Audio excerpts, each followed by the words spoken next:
Saudara, mari kita lihat firman Tuhan dalam Injil Lukas pasal yang ke-14 ayat yang ke-15 sampai dengan ayat yang ke-24. Injil Lukas pasal yang ke-14 ayat yang ke-15 sampai dengan ayat yang ke-24. Mendengar itu berkatalah seorang dari tamu-tamu itu kepada Yesus, "Berbahagialah orang yang akan dijamu dalam kerajaan Allah." Tetapi Yesus berkata kepadanya, ada seorang mengadakan perjamuan besar dan ia mengundang banyak orang. Menjelang perjamuan itu dimulai, ia menyuruh hambanya mengatakan kepada para undangan, "Marilah, sebab segala sesuatu sudah siap."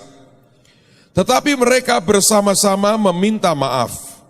Yang pertama berkata kepadanya, "Aku telah membeli ladang, dan aku harus pergi melihatnya. Aku minta dimaafkan." Yang lain berkata, "Aku telah membeli 5 pasang lembu kebiri, dan aku harus pergi mencobanya. Aku minta dimaafkan." Yang lain lagi berkata, "Aku baru kawin, dan karena itu aku tidak dapat datang."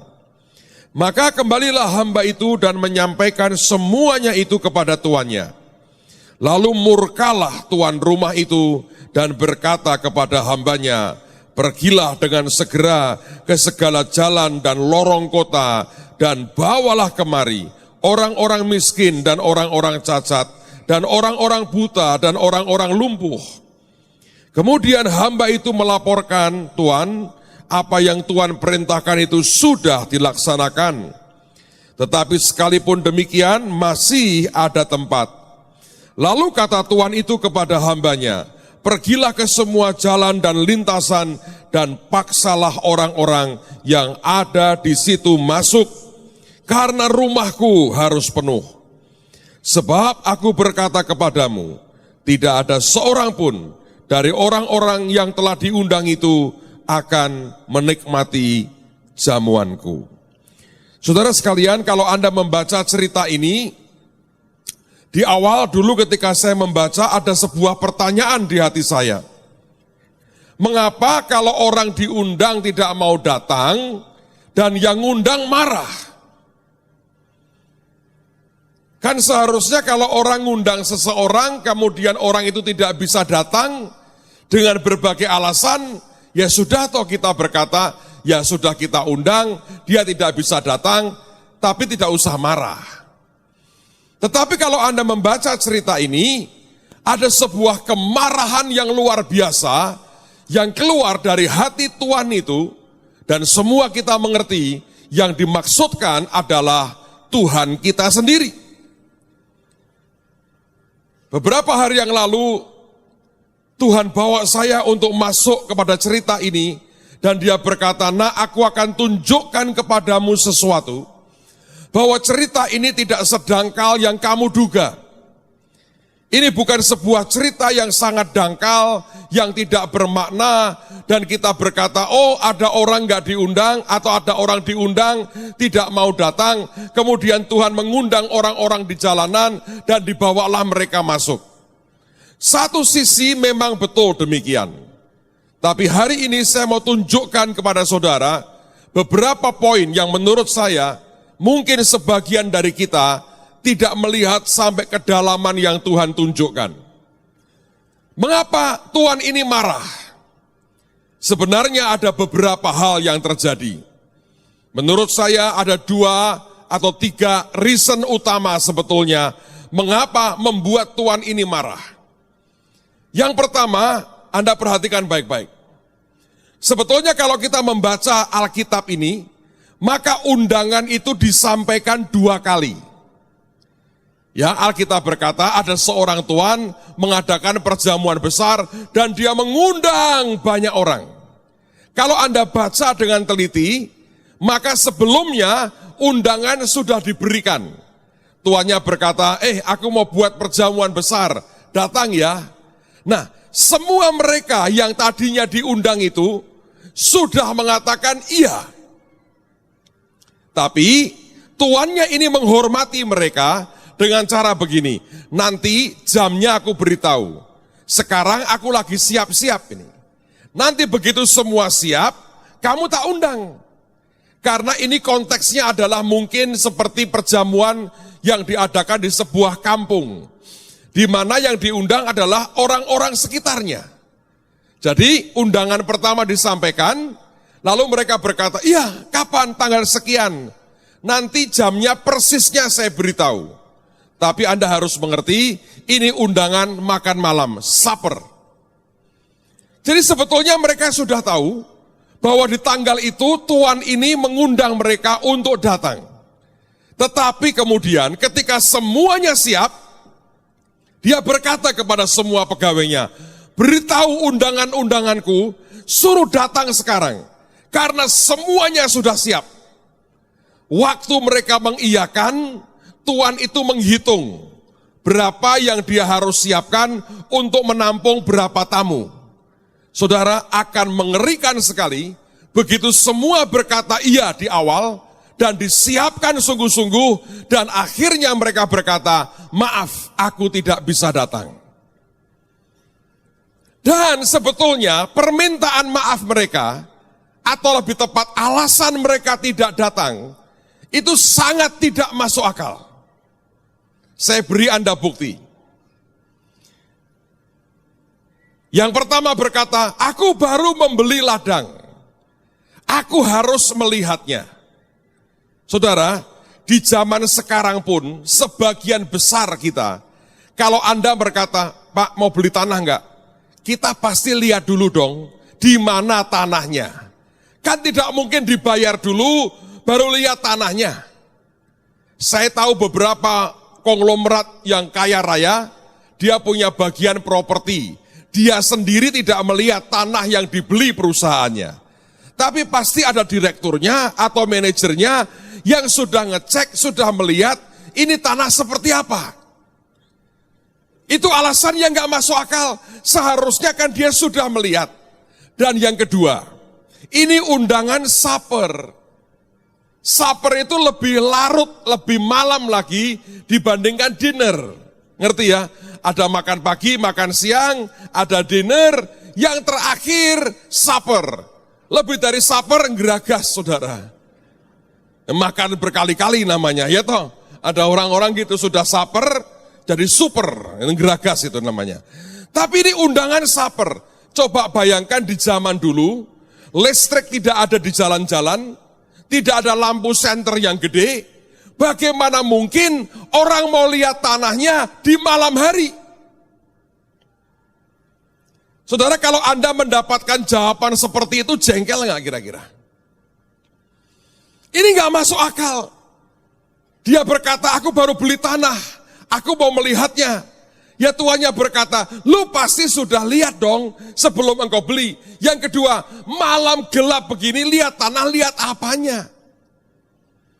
Sangat tidak masuk akal.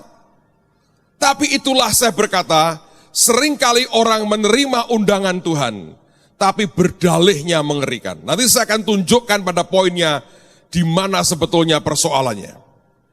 Orang kedua berkata begini, kami baru membeli 5 pasang lembu kebiri. Lembu kebiri itu sebetulnya lembu yang bukan untuk diternakkan, tapi untuk kerja. Kalau bahasa sekarang begini, saya baru beli mesin pertanian. Coba, mungkinkah ada orang beli mesin tanpa dilihat dulu? Mungkinkah ada orang beli lembu 5 pasang lagi tanpa dicoba, tanpa dilihat? Kan nggak mungkin. Dan yang lebih mengerikan, mungkinkah di malam hari lembu suruh kerja membajak? Ini kan sebuah excuse, yaitu alasan yang menggelikan dan membuat emosi, membuat darah tinggi, saudara.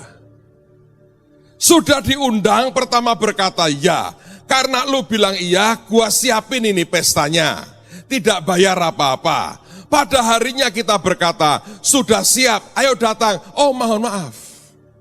Mohon maaf. Ngapain? Ya begitu.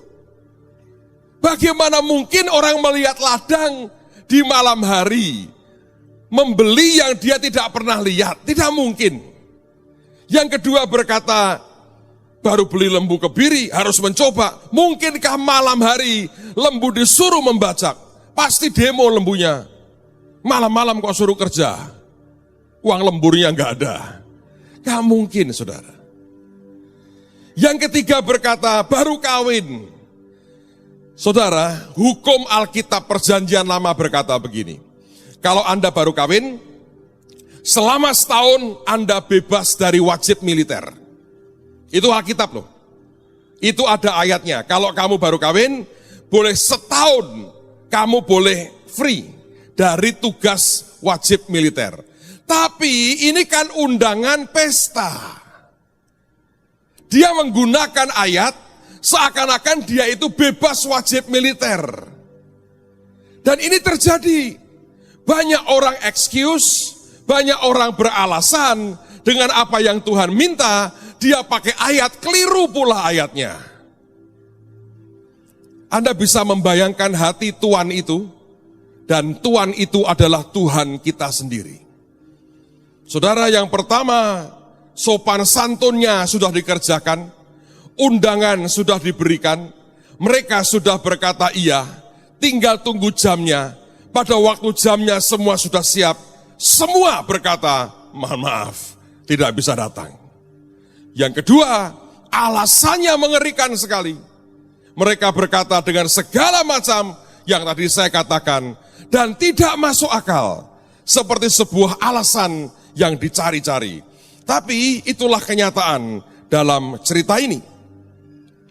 Nah, saudara sekalian, yang aneh adalah Alkitab berkata mereka itu bersama-sama meminta maaf. Seperti ada apa ya? Salah satu komentari di Alkitab berkata begini. Ini tafsiran ya. Karena bisa serentak. Tiba-tiba semua seperti memboikot. Berkata enggak. Seperti semua memboikot. Ada orang yang berkata begini, besar kemungkinan sebetulnya orang-orang ini tahu bahwa di sebuah titik Tuhan itu akan memanggil orang-orang jalanan. Ingat, prinsipnya berkata rumahku harus penuh. Nah, berapa sih orang di kampung itu? Dan kelihatannya dalam cerita ini rumahnya gede sekali. Karena Alkitab berkata, dia mengadakan perjamuan yang besar. Jadi ada orang berkata begini, besar kemungkinan orang-orang ini adalah orang-orang yang terhormat. Dia berkata, gua baru beli ladang, aku punya uang dong. Aku baru beli 5 pasang lembu kebiri, gua juga punya uang. Yang kawin berkata, aku baru kawin, berarti aku bisa menyediakan rumah buat istriku, gua punya uang juga. Semua berkata, kami orang terhormat. Dan mereka sadar, tuannya ini ingin rumahnya penuh. Maka di sebuah titik, dia harus mengerti, mereka sadar, dia pasti undang orang-orang jalanan yang tidak selevel sama kita. Dan kalau Anda mempelajari tradisi budaya mereka pada waktu itu, bagaimanapun walaupun gak disebut, orang Yahudi itu punya sistem seperti kasta. Mereka membedakan antara orang yang tinggi seperti kelompoknya imam besar dan sebagainya dengan rakyat jelata. Itu perlakuannya berbeda. Antara orang kaya dengan orang miskin perlakuannya berbeda. Makanya berkali-kali di Alkitab mengatakan kamu jangan perlakukan orang berdasarkan kekayaan mereka.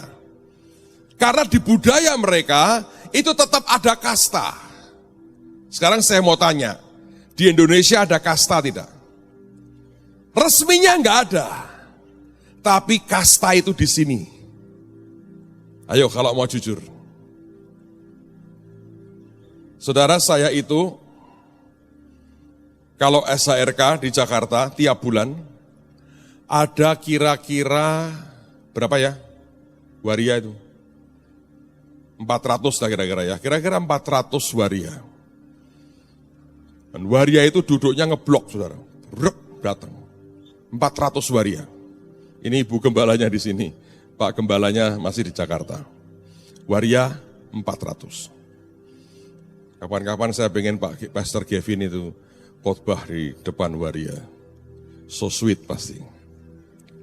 Satu hari saudara, ada orang baru datang ke SHRK. Dan dia tidak tahu posisi peta duduknya. Dengan tenang, dia duduk karena pada waktu itu Warianya belum pada datang. Dia duduk awal sekali, duduk di areal Waria. Dan dia duduk dengan manis, berdoa, menyiapkan hati. Tuhan, aku butuh firman-Mu hari ini. Dia doa. Kira-kira jam 5 lebih sedikit, datanglah rombongan. Brung, brung, brung. Dan mereka dengan tenang, kalau Anda lihat gaya mereka, luar biasa. Orang Jerman berkata, aduhai saudara. Jalan begini, saya nggak bisa niruin. Nanti mungkin Pak Kevin bisa memperagakan, saya nggak bisa niruin. Duduk, ngilang begini. Yes.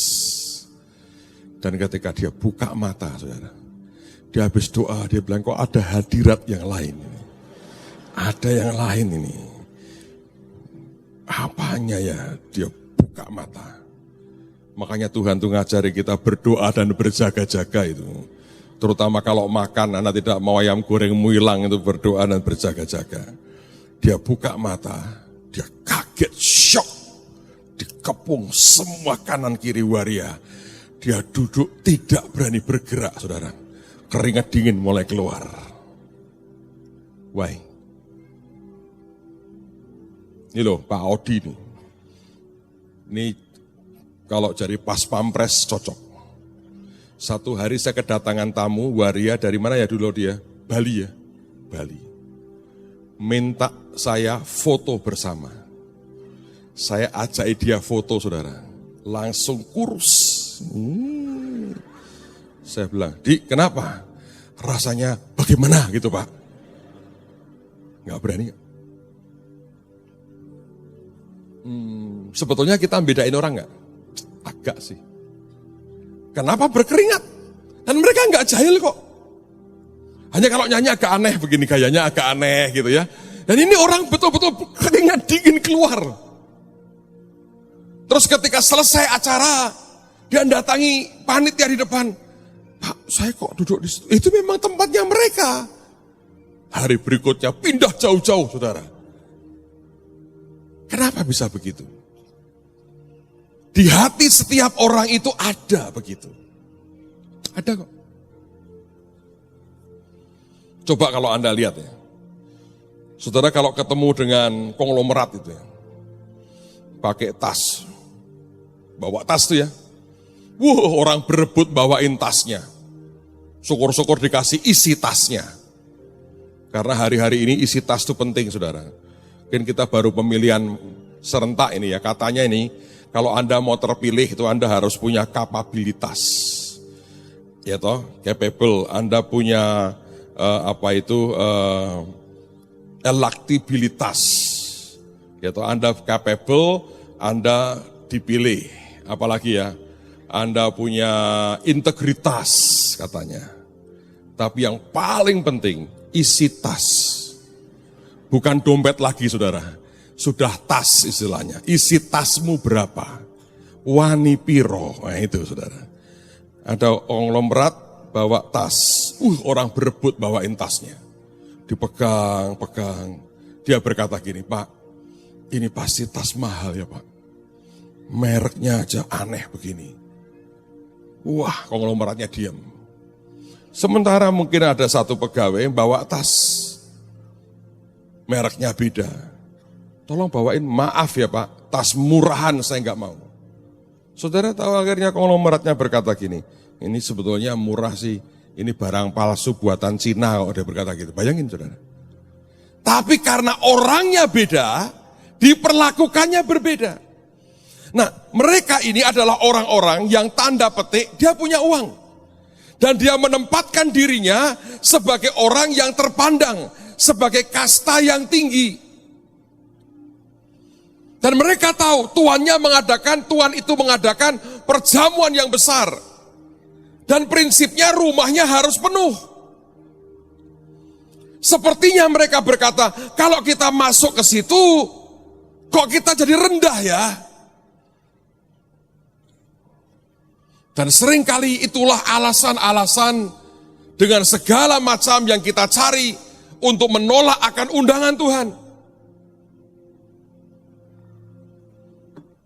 Tapi poin paling utama saya pagi hari ini adalah, tahukah Anda bahwa sebetulnya ini adalah bentuk peperangan rohani? Dari mana? Saudara, kalau Anda berkata, Anda membaca Alkitab tadi, maaf, ada tertulis begini. Tetapi mereka bersama-sama meminta maaf. Kata meminta maaf sebetulnya mereka bersama-sama itu beralasan. Ya, minta maaf tidak bisa datang. Kalau Anda membaca sebetulnya, saya kemarin ngobrol dengan Pak Stefanus, saya diajari banyak nih. Saya cerita kalau ada yang salah, dia yang salah nih saudara. Dia berkata begini saudara, ini dia dibaca di sebuah dictionary yang bagus sekali. Kata bersama-sama, in one accord, bersama-sama barengan itu. Minta maaf bersama-sama. Kalau Anda lihat, Anda klik di bahasa Yunaninya, kata itu adalah kata mias atau mia. Dan itu dari kata dasar eis. Dan kata eis itu, ini saya tunjukkan, sebutkan dasarnya apa itu, sumbernya, supaya Anda boleh ngecek nih. Bukan karena saya pintar, tapi saya diberitahu.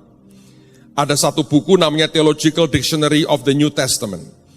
Konon ini merupakan sebuah tafsir yang paling bergengsi untuk orang-orang teologi pakai. Nah, kata eis di sini dijelaskannya bagus.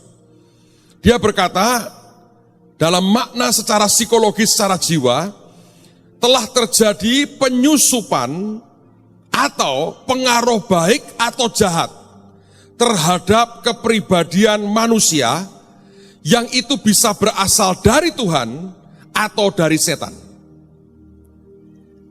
Kenapa mereka bisa serentak bersama-sama menolak?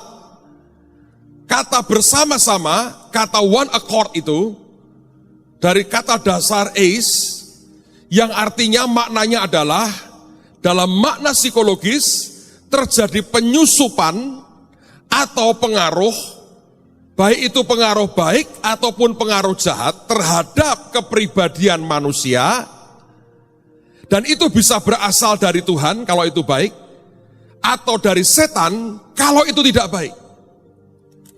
Mengapa bisa serentak orang berkata, maaf ya, aku gak mau datang.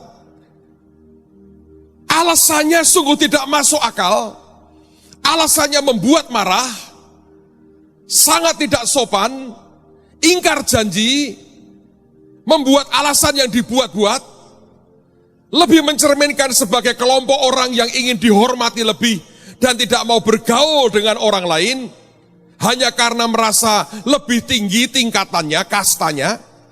Tapi di belakang semua penolakan terhadap undangan Tuhan itu jelas pengaruh kuasa gelap, setan. Ini peperangan rohani saudara. Jadi kalau saudara itu mengundang orang datang ke Tuhan, mereka berkata tidak, jangan emosi.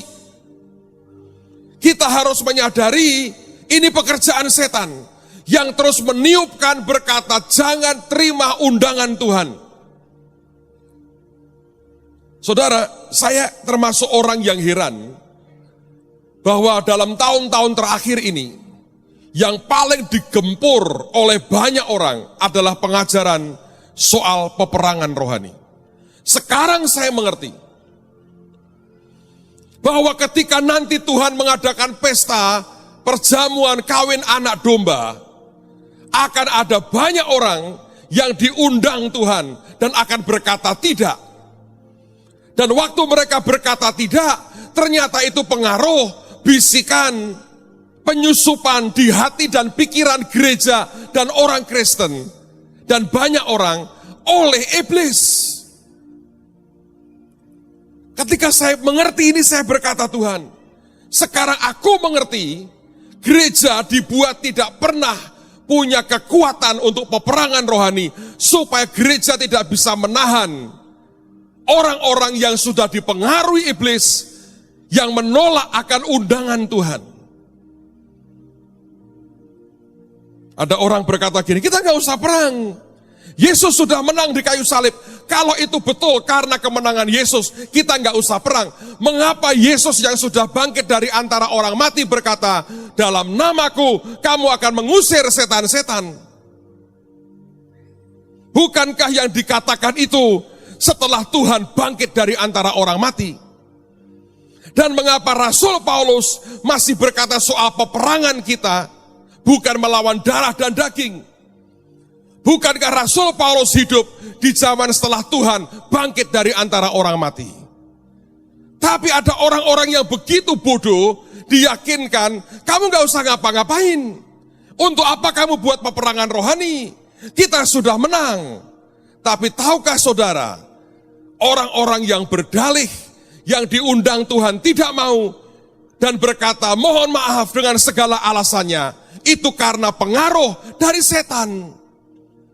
Begitu gereja dilumpuhkan, tidak tahu bagaimana melawan dengan kekuasaan Tuhan, habis. Apakah kita akan membiarkan ini terjadi? Ini sebuah pertanyaan yang serius. Sesuatu yang menurut saya sangat serius. Dan sebagai orang percaya, Anda harus mengerti, makin mendekati kedatangan Tuhan akan makin dahsyat. Saudara, dalam perjanjian baru, dalam bahasa Yunani ada satu kata yang dipakai hanya 2 kali. Dari Matius sampai Wahyu dipakai hanya 2 kali. Dan kata itu adalah kata kalepos. Pertama-tama kata itu dipakai ketika menggambarkan 2 orang di Gadara, di Gerasa, yang kerasukan setan. Alkitab berkata mereka sangat berbahaya. Kata sangat berbahaya dari kata Yunani kalepos. Maka kita berkata, kalepos adalah kondisi di mana seseorang menjadi berbahaya karena dia dirasuk oleh setan. Ya kan? Ngerti ya? Mereka sangat berbahaya, kenapa? Alkitab mengatakan, karena mereka kerasukan setan. Dan digunakan kata kalepos. Menggambarkan dia berbahaya karena kerasukan setan. Tetapi kata itu dipakai kedua kalinya, dan di Alkitab hanya 2 kali dipakai, dan menurut saya itu jelas Tuhan mau berkata, lu perhatikan ya, hanya 2 dipakai. Yang kedua adalah surat Paulus kepada Timotius, yang berkata begini, ini yang akan terjadi pada hari-hari yang terakhir, akan terjadi masa yang sukar. Lalu kalau Anda baca berikutnya, masa sukar itu apa? Semua perbuatan aneh manusia. Manusia berontak, mencintai dirinya sendiri, tidak mencintai orang lain, tidak mau nurut, memberontak, membunuh, berzina, segala bentuk perbuatan manusia yang mengerikan. Dan Paulus mengatakan, itu masa yang sukar. Dan kata sukar itu dari kata kalepos. Kalau di Matius dikatakan 2 orang kerasukan ini sangat berbahaya. Berbahaya karena kerasukan disebut kalepos. Maka segala tabiat manusia yang memberontak, yang melawan Tuhan, yang tidak pernah taat, yang mencintai dirinya sendiri, itu juga kalepos. Ini yang Alkitab berkata, ada penyusupan, ada pengaruh jahat yang melanda manusia, sehingga mereka berkata tidak dengan panggilan Tuhan. Ayat berikutnya, saya harap kita belajar sesuatu pada hari ini. Mari kita lihat Matius. Dalam Injil Matius, pasal yang ke-16, ayat 22 dan ayat yang ke-23. Matius 16, ayat 22 dan ayat yang ke-23. Tetapi Petrus menarik Yesus ke samping dan menegur dia, katanya, Tuhan, kiranya Allah menjauhkan hal itu. Ini karena Tuhan berkata nanti anak manusia akan diserahkan kepada imam-imam kepala, disiksa dan dibunuh. Lalu Petrus berkata, Tuhan, kiranya Allah menjauhkan hal itu. Hal itu sekali-kali takkan menimpa engkau. Maka Yesus berpaling dan berkata kepada Petrus, Enyahlah iblis, engkau suatu batu sandungan bagiku. Sebab engkau bukan memikirkan apa yang dipikirkan Allah, melainkan apa yang dipikirkan manusia. Saya baca terjemahan Amplified-nya, menurut saya ini bagus sekali. Sedikit beda dengan bahasa Indonesia. Karena kalau Anda baca dikatakan maka Yesus berpaling dan berkata kepada Petrus. Kelihatannya seperti indikasinya dia berpaling ke arah Petrus dan dia tengking Petrus. Tapi di Amplified dikatakan begini, but Jesus turned away from Peter, berpaling dari Petrus, and said to him, get behind me, Satan. Di mana bedanya? Katakanlah ini Petrus, dia sedang ngomong dengan Tuhan Yesus. Dia berkata, Tuhan tidak boleh begini, tidak bisa. Alkitab berkata, Tuhan berpaling dan berkata, get behind me, Satan. Loh, apa Tuhan lupa namanya itu Petrus bukan setan? Tidak, saudara. Kenapa yang ditengking setan? Sebab ada pengaruh. Begitu seseorang itu memikirkan secara manusiawi, itulah tempat di mana pikiran dan hatimu paling gampang diracuni dan kemudian dipengaruhi oleh si jahat. Peperangan rohani itu bukan Anda datang sekedar datang ke tempat angker, tempat uji nyali, tempat penampaan, Anda perangi begini. Bukan. Every day dalam hidup kita, setan tidak pernah ada satu hari di mana dia berhenti sebab dia tahu ujungnya dia hancur kok. Yang dia mau cari, dia mau seret sebanyak mungkin orang percaya ke neraka untuk melukai, menyakiti hati Tuhan yang mengasihi kita. Semua yang di sekitar kita kalau Anda perhatikan aneh kadang-kadang. Kita berhadapan dengan hal-hal yang membuat kita berkata, kok aneh ya? Alasannya begitu banyak. Saya kemarin baru dengar cerita aneh-aneh. Kita akan mengundang banyak orang, ayo datang Great Awakening.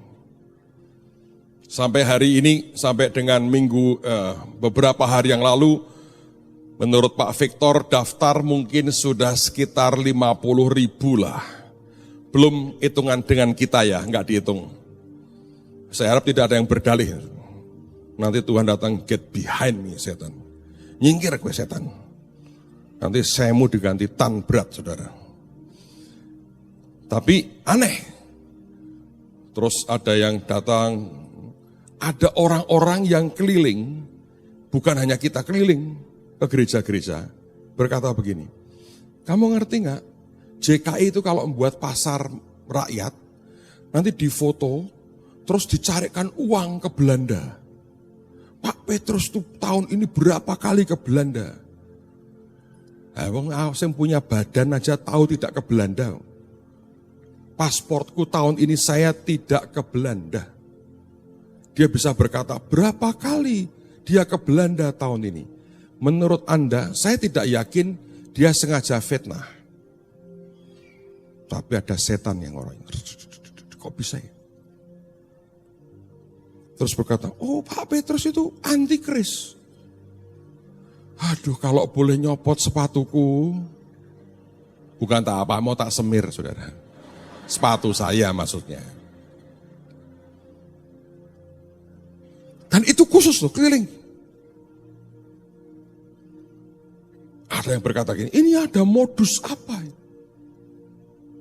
Ini pasti, ada yang ngomong gini, dia akan melebarkan sayapnya. Yang diomongin ngomong gini, sayapnya wis lebar, orang sambut lebar-lebar ke. Jadi ada kecurigaan aneh sekali. Ini saya ngomong saudara ya. Kemarin saya ketemu dengan teman saya Pak Bambang Budianto.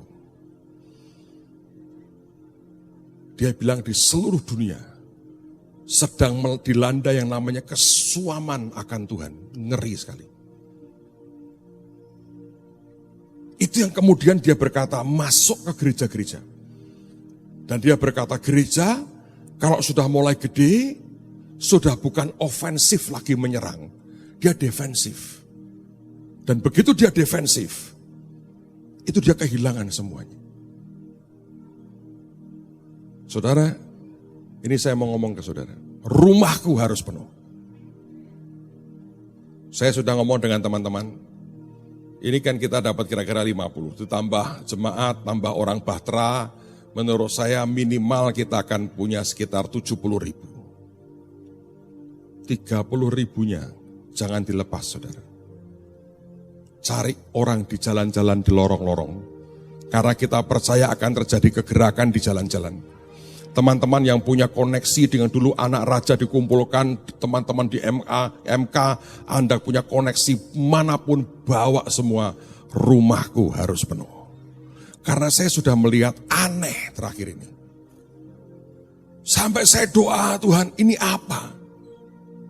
Loh kalau ceritanya rodok mirip-mirip gitu ya, masih masuk akal lah. Aneh sekali. Bisa di-create, dikarang begitu rupa sampai saya berkata, kok bisa ya? Dan tiba-tiba Tuhan berkata, baca ayat ini. Ada sesuatu di belakang ini. Jangan benci mereka, doakan, tengkingi saudara. Sebab kasihan sekali. Kalau seseorang atau siapapun sudah menyingkirkan Tuhan dari hatinya, masalah besar akan muncul. Saya berdoa, Anda dan saya tidak akan pernah melepaskan kota ini dan bangsa ini dan terus teriak kepada Tuhan. Semalam seseorang mengirimi saya sebuah artikel kecil yang menarik sekali. Anak perempuan dari Billy Graham diwawancara.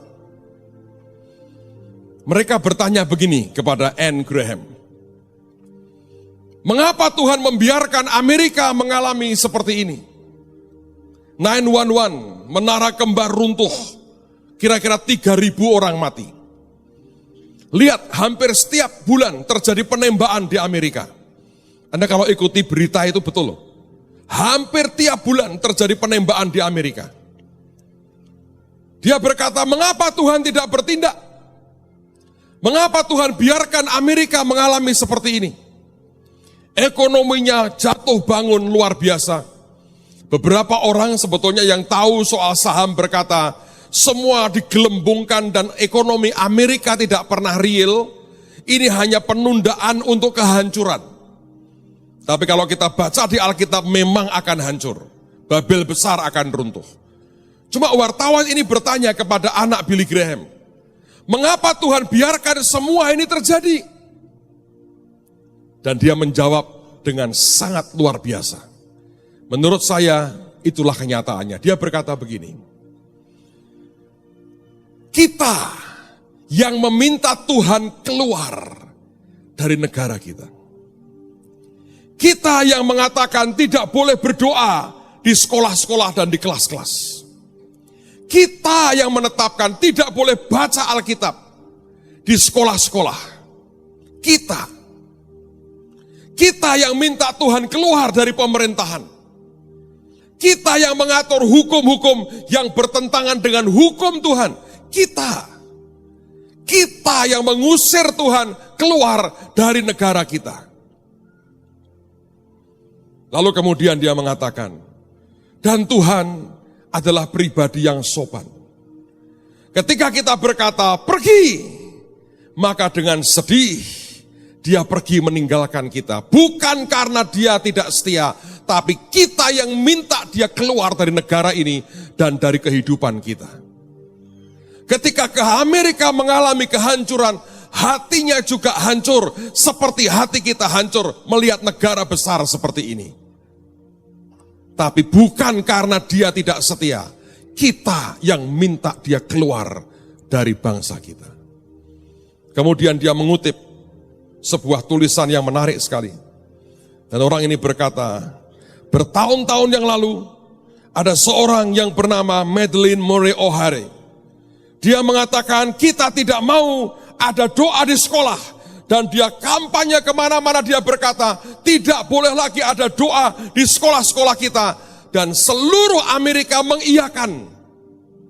Sampai keluar undang-undangnya, kita yang mengiyakan. Dan si Madeline itu, Anda tahu nasibnya tragis.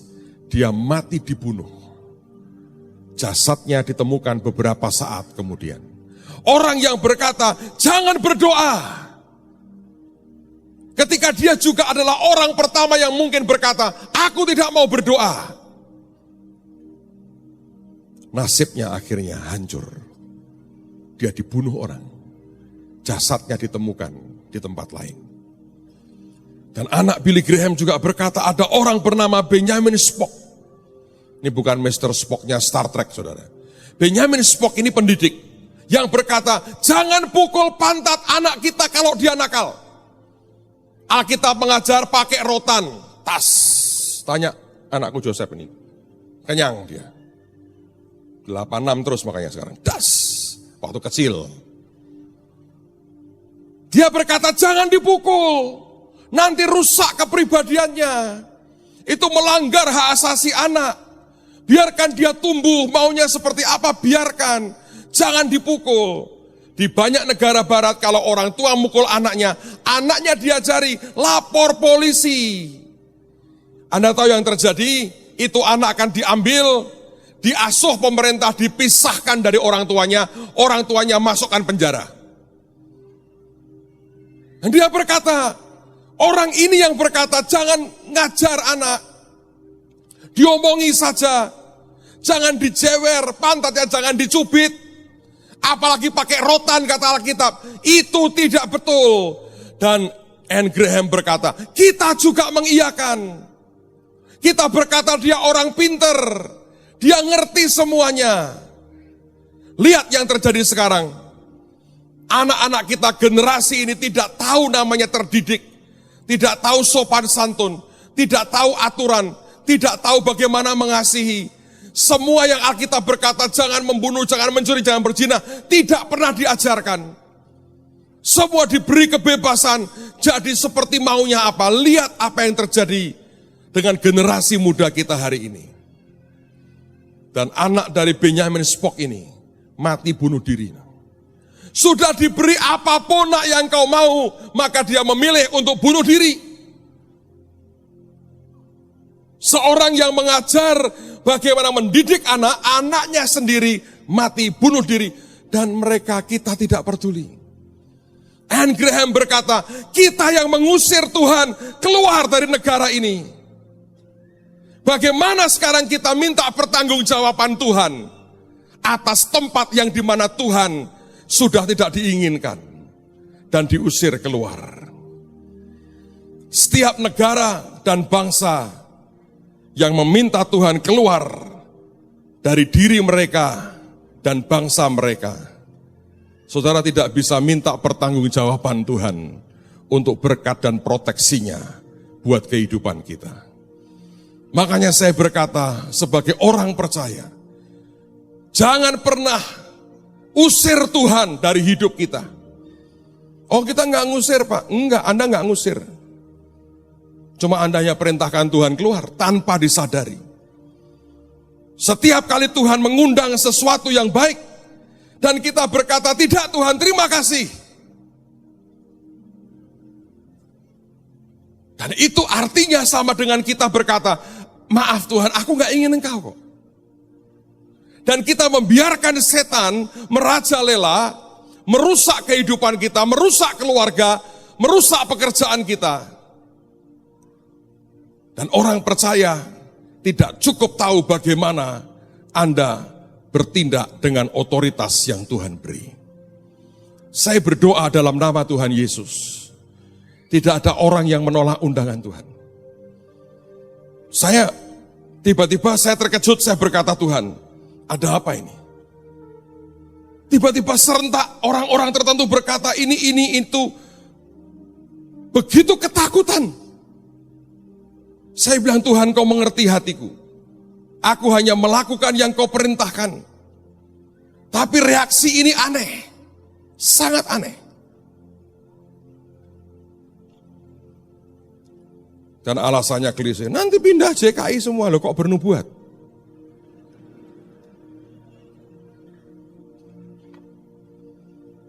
Saya kan tidak pernah ngajari saudara. Mari ambili domba-dombanya orang lain. No. Kita hanya mau melakukan apa yang Tuhan perintahkan. Yang bernubuat orang lain. Untung belum saya aminkan. Karena memang bukan itu tujuannya. Ini kondisi sudah begitu mengerikan. Saya nggak bisa cerita semua nih. Di mimbar saya nggak bisa. Tapi saya tahu, kalau Anda baca di media ini, kita ini terus dalam kondisi yang harus alert tuh, dengan semuanya. Ada orang berkata, oh terorisme, itu kan yang kasar kelihatan. Yang tidak kelihatan main di bawah. Hanya bisa kalau orang-orang percaya teriak ke Tuhan. Ingat saya pernah mengatakan, seberapa orang benar di sebuah negara itu menentukan apakah bangsa itu akan hancur atau akan dipulihkan. Tuhan berkata kepada Paulus, kamu tidak akan disentuh, kamu tidak akan dianiaya karena banyak umatku di kota ini. Kalau kita tidak cukup membangun pasukan yang berdiri buat bangsa kita, yang bergerak membawa kebenaran sampai ke ujung-ujung bangsa ini, saya khawatir tidak cukup jumlahnya. Dan setan juga tahu itu. Ingat Abraham pernah negosiasi dengan Tuhan soal kota Sodom. Bahkan dia hanya minta 10 dari kira-kira 1.000 orang warga Sodom. Dan tidak dijumpai. Dan kota itu habis dan musnah. Kadang-kadang kita berpikir, oh kalau bangsa ini hancur saya tidak. Bagaimana mungkin?